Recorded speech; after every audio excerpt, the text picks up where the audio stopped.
I never paid much attention to Mr. Harris, the elderly man who lived next door. He was one of those people you barely notice, quiet, reserved, never causing any trouble. I'd see him occasionally when he was outside, watering his garden or walking to the mailbox, but he never spoke more than a quick hello or a nod of acknowledgement. His house, just a few feet from mine, was old and in need of repairs, but he kept to himself, and I respected that. We all did. It wasn't until strange things started happening that I began to really notice Mr. Harris. It started with the noises. Late one night, I was lying in bed, unable to sleep.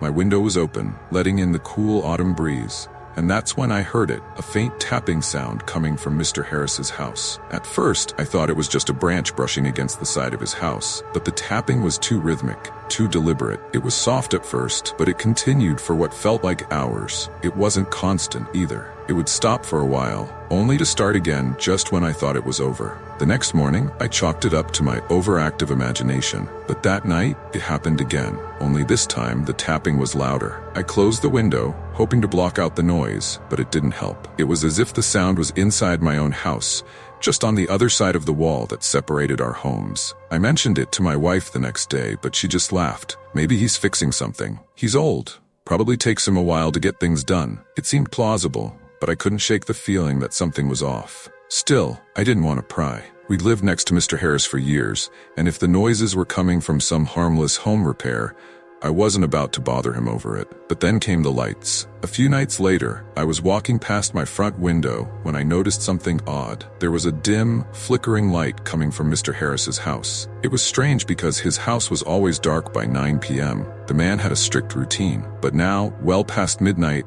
a faint, pulsing glow was visible from his front window. It wasn't the soft, warm glow of a lamp, but a cold, bluish light, like the kind you'd see from an old TV screen. Curiosity got the better of me, and I stepped out onto my porch for a better look. The light was definitely coming from Mr. Harris's living room, but it was moving, shifting around like something or someone was carrying it. My stomach tightened as I realized how bizarre it was. Why would an elderly man be up this late, wandering around his house with some strange light? I stood there for a while, staring, waiting for something to happen.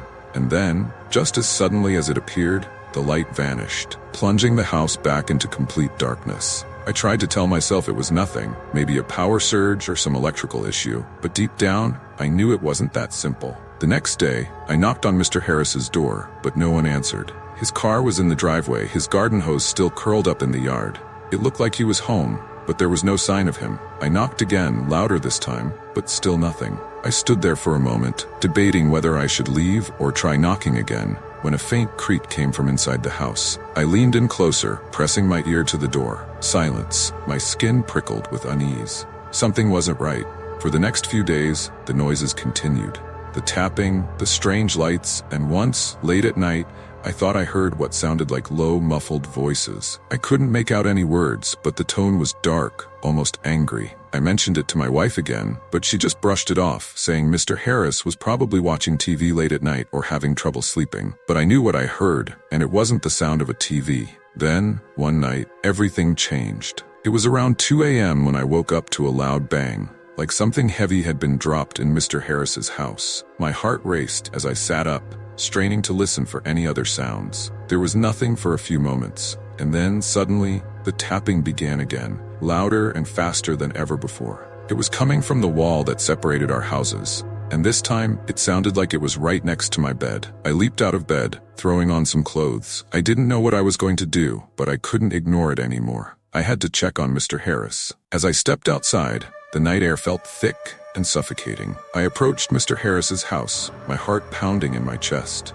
His front yard looked the same as always, eerily still in the moonlight. But as I got closer, I noticed something that stopped me dead in my tracks. The front door was slightly open. My instincts screamed at me to turn back, but I couldn't. I had to know what was going on. Slowly, I pushed the door open wider and stepped inside. The house was dark, the air inside cold and stale. The tapping sound was louder now, coming from deeper within the house. I crept forward, my breath shallow, following the noise to a narrow hallway. At the end of the hall, I saw the source of the sound, Mr. Harris's bedroom door, rattling as if someone was trying to get out. I approached the door, my pulse pounding in my ears. My hand shook as I reached for the handle. Just as my fingers brushed the cold cold metal, the door burst open, slamming into the wall with a deafening crash. There, standing in the doorway, was Mr. Harris. But it wasn't the Mr. Harris I remembered. His face was gaunt, his eyes wide and wild, his skin pale as death. His mouth was twisted into a grotesque grin, and his hands were covered in dark, dried blood. Before I could react, he lunged at me,